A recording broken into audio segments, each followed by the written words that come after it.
Hi, I'm your host, Henry Smith. Welcome to another exciting episode of Digging for Truth. I'm joined today by my colleague, Scott Lancer, co-host of Digging for Truth, and a very special guest, an archaeologist who serves on the ABR staff, Dr. Scott Stripling. Scott, welcome to the show. Thanks, Henry. I'm glad to have you here. Thrilled to be here with you. It's great to see you here in the studio. Scott Lancer, how are you? Great to see you, We have Henry. the two Scotts Scott? here today. Right. I'm very excited. Now today we're going to jump right into the show because that's what we do, right, Scott? Mm-hmm. We're going to jump into the program. We're going to talk about ABR's dig at Khirbet el-Maqatir, which we've talked about in previous shows, and some of the exciting discoveries that we've found there. Right. You were the director of excavations there. So let's talk a little bit about our dig at Khirbet el-Maqatir and where is it located and how it relates to the New Testament, which is the part we're going to talk about today.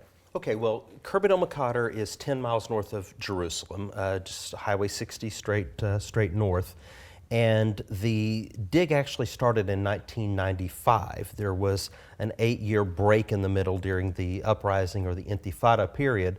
But we finished strong. In the last few years, our numbers grew and we were able to cover a lot more ground. We increased the length of our dig season and we moved into the New Testament period, or the early Roman city from the 1st century BC, 1st century AD. And we found that once we got through that material, which was very important, underneath that we actually had the best preserved Bronze Age material from the period of I as well. Yeah, now when we're talking about Bronze Age, for the audience, we're talking about that period of time before Joshua, and then into the time of Joshua, and then into the early Judges period. That's correct. Right, so 1400 BC is the time where we have Joshua entering the land, right? Correct. And so through our excavations there, we found a lot of stuff related to Joshua, of course. Mm-hmm. But these New Testament discoveries really we were aware that they were there, but we really found a gold mine of materials related to the time of Jesus. Well, that's right. We found a village from the 1st century dating to the time of Jesus with nothing built on top of it. Yes. And so it turned into a laboratory for understanding the period of the New Testament. And so as we worked through that material, about 2 to 2.5 meters of debris down to bedrock. But once we reached bedrock, in virtually every square we had silos and cisterns, which would then give us another 2 meters of material. Yes. When they built a New Testament city, what they would often do is cut the silos and cisterns first to create their storage capacity, and then that gave them the building material to build the buildings above. So it was dual purpose. Yeah, now this underground material that we found, we're going to talk a little later about some fascinating underground discovery that we made. But this is what they needed to do in Israel to store water and to store their food and other important items. Well, our spring is about a mile away, and so while you could haul water constantly a mile away, you do want to have as much storage capacity as you can. So when you do get the seasonal rains, you can fill those cisterns up. Yeah, so we found quite a few of them. Oh, we've got dozens of silos, dozens of cisterns at the site. Now, I was just thinking the amount of work that's required to dig these out. Maybe talk about that a little bit, the backbreaking nature of that kind of work. Well, there's 2 types of limestone in Israel. There's the soft and the hard. The soft is what we call Senonian, and the hard is Mezi Yehudi. So the first layer is the softer, and so that's generally what they're digging through when they're creating those silos and cisterns. Right. Why are some deeper than others? Usually when they hit the harder, Mezi Yehudi, that's the bottom of the cistern or the bottom of the silo. The difference between a cistern and a silo is one is plastered and one is not. Right, right. Now we're going to bring up on the screen here a couple drawings of the New Testament city based on our excavations there. So let's talk about that a little bit. We're going to bring up the plan here of the city. Just talk, sort of in a big picture of what we discovered in this city here. Okay, well, we have about 4.5 acres inside the walled area. The tower that you see in the picture there is 30 by 16 meters. That is the largest tower in Israel outside Jerusalem in the 1st century. Yeah, so it's tremendous size. It's astounding, really, when you think about it. The footprint of this tower, based on parallels, this would have stood about 5 stories high. and you sort of think something significant was here. If you've got a fortification system, you've got a tower of that size, and then houses that are very elaborate, what we would call complex courtyard houses, and then all this subterranean system to go with it, it's something that's important. Yeah, it looks like, you know, a very significant group of people live there, right? And we have this mansion also that we're going to bring up on the screen. Maybe talk about the mansion a little bit. Well, absolutely. The people who lived there were not hurting financially. This mansion that the viewers are seeing, we feel like this would have been an upper class family, and there are other smaller residential dwellings around this, and then other significant dwellings as well, and then a public building on the site. So this is a prosperous area. We found 1,400 coins in this area, which is the most of any site in Israel besides Masada and then another site near the Dead Sea. So there's a lot of money. We found jewelry, all the accoutrements that you would expect from a wealthy Roman village. Clearly Jewish, however. The material culture, there's no doubt about that. Right. So in our city that we discovered there, we've got a snapshot, if you will, or a really good picture, more than a snapshot, a film of what life would have been like at the time of Jesus. Now, we're going to bring back up on the screen that tower, because I just want you to talk about that a little bit more. We're going to show one from Dio Caesarea, if I'm pronouncing that correctly. And it's quite large. Right. Talk about ours. There's a drawing of ours on the screen. Okay, so you can see the footprint here, and we excavated a good portion of this, but the rest of it we were able to trace the whole thing, and then we excavated a section of it. 30 by 16 meters is massive. And we know from the one at Dio Caesarea and then a couple of other sites, Horvat Hassem, a site in Israel, what this would have looked like. And you can see the one at Dio Caesarea here, still standing to this day, and ours is twice this size. Twice, yeah. Yeah, it's quite an enormous structure. And so this was the entrance into the city, is that right? Well, probably the entrance to the city? Yes, and so you can see how heavily fortified this would be. I mean, nobody's getting in here that they don't want to come into their city. Now, I was thinking about why they would want to have a structure of this size. Let's maybe talk about that a little bit. We believe that this site was at the time of Joshua, so it was important militarily because it's located close to Jerusalem, right? So it fits that context. So now we have this large tower. So were they thinking kind of the same way, do we think, perhaps from a military standpoint? Well, yes, to a large extent the answer is yes. Let's think about a microcosm. We have the modern city of Jerusalem that covers most of the ancient city of Jerusalem. Little pockets here and there where we can excavate and learn material, but we're very limited in Jerusalem itself. What we have 10 miles north of Jerusalem is a little Jerusalem, a microcosm. So the things that we learn from the New Testament city there, we can then extrapolate that material culture back and then understand on a larger sense what Jerusalem was like in the days of Jesus. Now, Jerusalem had security. Herod had his 3 great towers, Hippicus, Phasael, and Mariamne, inside today's modern Jaffa Gate. And with this tower being comparable, then we have to start thinking about something important dealing with security. And when we talk about the possible identification of the site, I'll elaborate on that. Yeah, we're going to talk about that in an upcoming segment. Part of the foundation that we're laying for you here in our excavations at Khirbet el-Maqatir in talking about the New Testament period is to share, we have this context of a New Testament city giving us a picture of what how people lived in the first century. In our next segment, we're going to talk further about that, and we'll be right back. Hi, welcome back to Digging for Truth. I'm your co-host, Henry Smith. I'm joined by Dr. Scott Stripling, professional archaeologist with the Associates for Biblical Research, and my co-host, Scott Lancer. Now, in our first segment, we were talking about the city of Ai and the New Testament evidence that we found at our excavations at Khirbet el-Maqatir. Now, Scott, you had a question that you wanted to talk to Dr. Stripling about, so have at it. Yeah, Scott, maybe you could talk to us a little bit about the underground cave system that was found there. I think there's a lot of fascinating insights related to that. Right. Well, I call this subterranean Maqatir because when we reach bedrock, it's not over. Then we have basements and storerooms and silos and cisterns and caverns and complexes. So it's quite elaborate. And mikvot. So we have, of course, the mikvah is the ritual baptismal pool that's a forerunner of Christian baptism. We have 3 or 4 mikvot that we've excavated.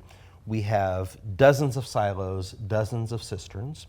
We have basements and storage rooms. And on the way over here today, you and I were talking about that interesting verse where Jesus said that a scribe of the kingdom draws out of his treasures or out of his storeroom, some of the translations say, things both old and new.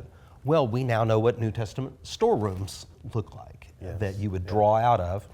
And then most interestingly, we have a large cavern that was an olive press cave that we found 8 human skeletons that had been, these individuals had been murdered 2,000 years ago, just before the Romans advanced on Jerusalem. They wiped out our site, and this has become a subject of great interest in the media in the last several months. Very good. Yep. Yeah, now, this amazing discovery of these skeletons, you were talking about what happened to these poor people who died in this cave.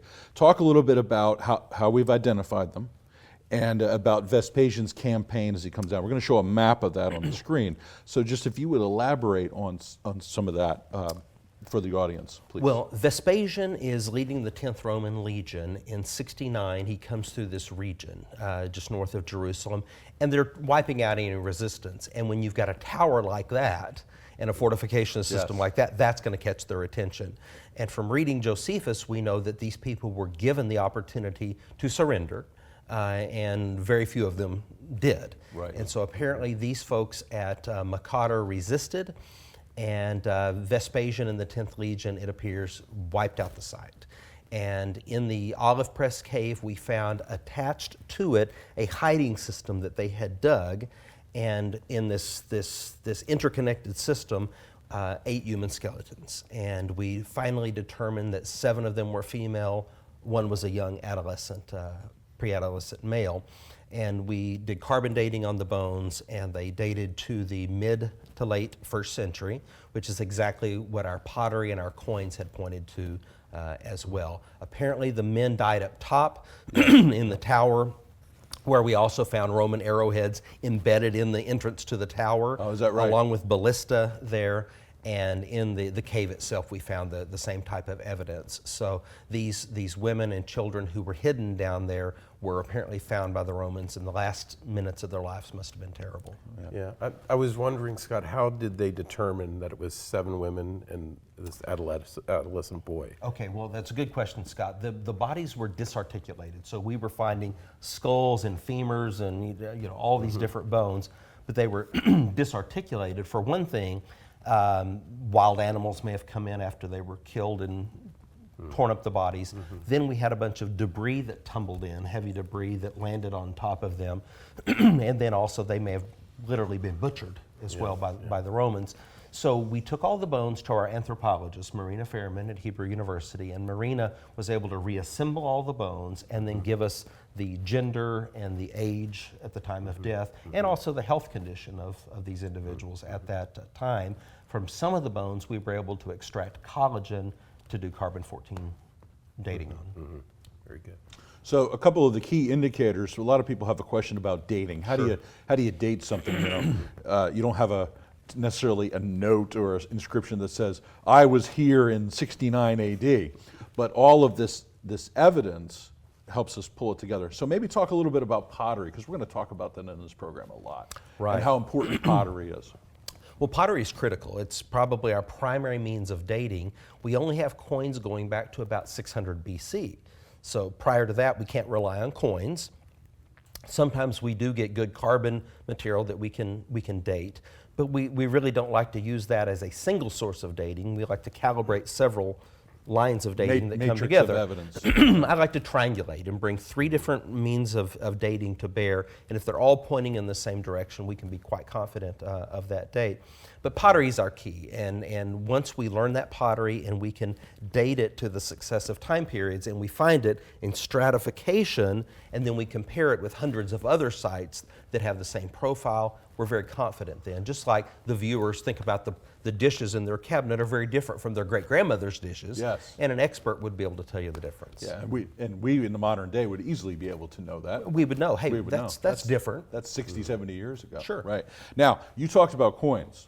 So we're going to talk about a couple coins in this segment. Okay. And then we'll talk about more in the next one. So we're going to bring some of those up on the screen because coins are fascinating. Fascinating to me, fascinating to everybody. Here's a coin from the Great Revolt. So talk about the revolt a little bit and the coins that we've discovered. Okay, so Jesus had warned about this in the Olivet Discourse, that there was trouble coming. And indeed there was. And in the year 66, down in Caesarea Maritima, the Great Revolt set off, and it spread like wildfire. And the attempt to establish Jewish independence lasted for 3.5 years. And Rome, of course, responded to this immediately and viciously. The problem was, and really under Cestius Gallus, the Roman general, Jerusalem was surrounded rather quickly, and it looked like it was all going to be put down. And then something happened that no one expected.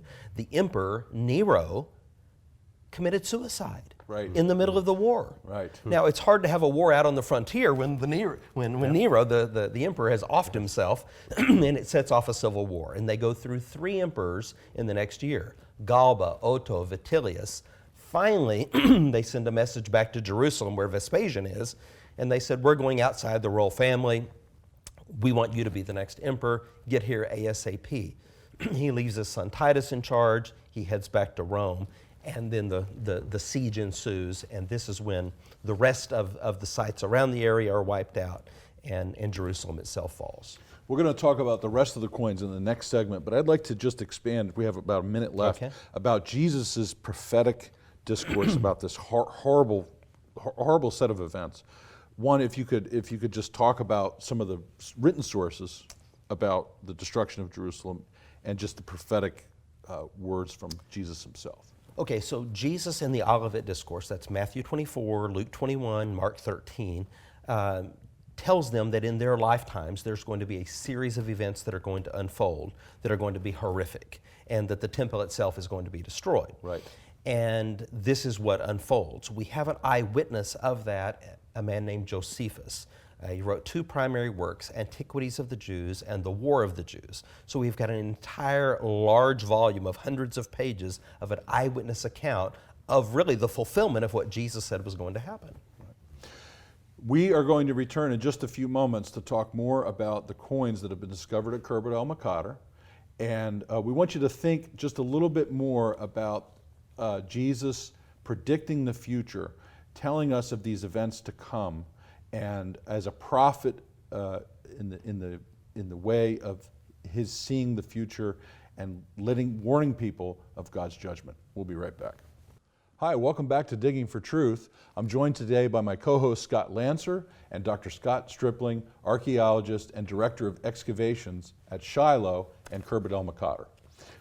Guys, we were talking about coins, and Scott Lancer had some questions about some of the coins that we've discovered at Khirbet el-Maqatir. Well, we just got into a discussion on the coins, and Scott, I know there were some other really fascinating coins found there. Right. Maybe you could elaborate a little bit more on that. 1,400 coins. Yes. Of those, 5 were silver, 2 were gold. Now, we can do the math real quickly on that. 1,393 were bronze. That tells us a lot about the scarcity of silver and gold in the first century. So when the disciples are saying to the beggar at the beautiful gate, silver and gold have we none, well, they weren't lying. I mean, these were rare coins. In Luke 15, Jesus told a parable about a woman who had 10 silver coins.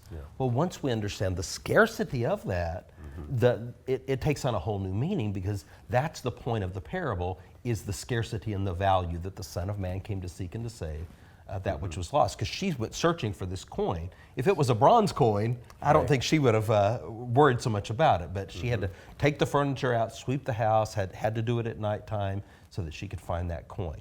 So we do have a lot of interesting coins. All the people mentioned in the New Testament, Pontius Pilate, Herod the Great, Herod Antipas, Antipas II, Festus, Felix, if they're in the New Testament, we've got their coins. And so that in and of itself is fascinating. And I think we've got some pics of some of the coins to look at. Yeah, we're going to show real quick the Hezekiah coin here. Now, this one was from like 300 BC, and I just have to say that I was supervising the square that we found this in. Is that so right? I got to give a little plug for that one. Well, absolutely. So it is a beautiful coin. Real quick, talk about this. Okay, this is a lynx. This is a mythological figure that you see on one side, and then you've got the image of a pagan ruler on the other side. But this is one of our 5 silver coins, and so it's a beautiful coin, and it dates to maybe 300 to 350 BC, so it's very early in the history of coinage. The oldest one that we found. Oldest one that we elMaqatir. found. Okay, so people might be wondering, okay, what is the name of this city that we found at Khirbet el-Maqatir? That's the modern name. But what's the ancient name of the city? Let's talk about that. Okay, so 5 years ago, I started asking myself that very question. We've got a significant site. It's fortified. It's near Jerusalem. There have to be some historical sources that relate to this. What might it have been? We know Jesus would have passed by, but would he have gone into this place? Is it mentioned in the New Testament? So I went to Josephus, the source that I mentioned earlier, and I found where Josephus is talking north of Jerusalem about a site named Ephraim, and he always mentions it with Bethel. Bethel and Ephraim, Bethel and Ephraim, Bethel and Ephraim. Of course, in the Old Testament, you have doublets or couplets. Yes. It's always Bethel and I, Bethel and I, Bethel and I. And so I thought, well, if we're right about our identification as of Khirbet el-Maqatir as I from an earlier time period, and now it's linked with Bethel here, let's explore this further. That's what got me going. Eusebius also then talks about Ephraim and has some things to say about it, gives some specific mile markers and all this. Well, when I'm sharing this with our dig team, one of the members of the team, Abigail Levitt, said, well, Scott, that's in the New Testament. That's in John 11. Now, I'm a seminary graduate, I'm embarrassed to say, and a seminary professor and provost, so I've read John 11 plenty of times, but I was clueless. And I think our minds do that, Henry, when we're reading the Bible or any piece of literature. We glitch over things that we don't have a context for. And so, of course, I immediately went to John 11, and the readers or listeners will, of course, realize that this is right after Lazarus is raised from the dead. And this is when the Gospels pivot hard from that point. And so what the text actually says in John 11:54, after Jesus raised Lazarus from the dead, he could no longer go openly among the Jews or the Jewish leaders, for they all sought to kill him. He retired to a village with his disciples near the edge of the wilderness named Ephraim, right. and there he remained. So Jesus, all 12 disciples, go. There's only one place where they're going to feel safe. Now, the fortification system we've been talking about, Big tower. if there are Right. followers of That- Yeshua, they've embraced the message of the Jesus movement, that the world is about to be fundamentally and radically changed. And these are early followers of Yeshua, and he feels safe there. Yeah, if I'm right about that, then the material culture that we're excavating, especially in this olive press cave and these houses, we're talking about houses that Jesus and the disciples stayed in. We're talking about a material culture that they touched. And for me as an archaeologist, this was extremely meaningful to peel back the layers historically and to get back to the historical Jesus. Yeah, it's amazing how it seems to fit. You know, I mean, it fits very well. The location, the time period, the significance of the city, the safety of the city. I had not myself considered that before, the tower and the fortification of it. So we're going to continue to develop this idea in our research that this could be Ephraim. Now, let's talk about what we've discovered at we're going to call it Ephraim. Okay. Ephraim, okay? Evidence of ritual purity. We have this verse from Mark chapter 7 that's going to come up on the screen, and this practice in the New Testament period. If you could talk about mikvah and also other objects that we've discovered at Maqatir related to that. About 100 BC, there is a wave of ritual purity that sweeps through late Second Temple period Judaism. They begin the daily immersion in the mikvah, which the viewers are looking at right now, one of the 4 mikvot that we excavated. They begin to bury their dead differently, using a secondary form of burial or ossuary burial we call ossuagium. They begin to use stone vessels in place of pottery because they were not susceptible, according to Leviticus 11, to ritual Right. impurity. Right. So a number of changes in the material culture happen around that time, and we can see them. Like, for example, a form of pottery we call Eastern Terra Sigillata, where it disappears at the Judean site and it's replaced by these stone vessels. Stone vessel. We have this beautiful basin and cup that we're going to bring up on the screen here that we discovered, and the basin was found down in the cave. Is that correct? That's right, and the cup as well. And the cup too? We found the basin in 21 pieces and the cup in 6 or 7 pieces, did a complete restoration on them, and the skeletons that we were discussing were in and among these. And these pieces are actually part of our museum exhibit that's on display right now at Southwest Baptist University. Scott, it's been a tremendous privilege to have you here Thank you. today.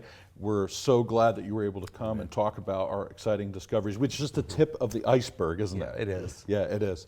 And folks, I just want to encourage you to consider this ritual purity movement that was taking place in the New Testament and how all of us, in some way, are seeking to be pure with God. In the New Testament period, people were trying of their own strength to do this. And we discover through the Gospels that only Jesus Christ can bring true purity and reconcile us to a holy God. We pray that you will consider his claims today and receive the grace given through the gospel. Thanks for joining us.